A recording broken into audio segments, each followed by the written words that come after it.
Bonjour à tous, voici une petite vidéo pour vous parler des propriétés de la médiatrice et de l'équidistance. Revoyons-les. Première propriété. Si un point est à équidistance de l'extrémité d'un segment, alors il appartient à la médiatrice de ce segment. Deuxième propriété.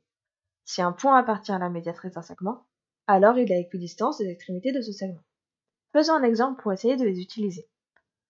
Que peut-on dire du point M et de la médiatrice du segment AB sur cette figure?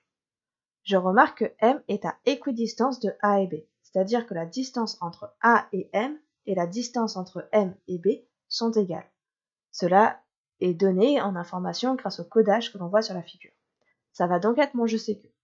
Je sais que la distance AM et la distance MB sont égales. Je vais donc utiliser la première propriété. Si un point est à équidistance des extrémités d'un segment, alors il appartient à la médiatrice de ce segment.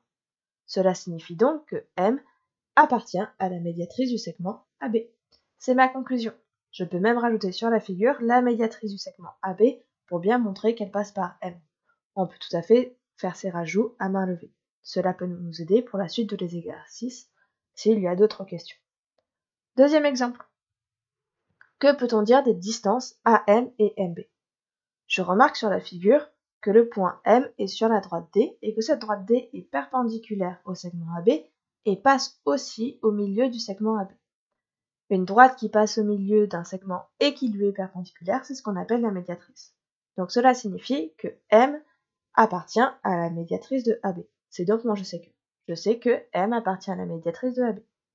J'utilise donc ma deuxième propriété. Si un point appartient à la médiatrice d'un segment, alors il est à équidistance des extrémités de ce segment.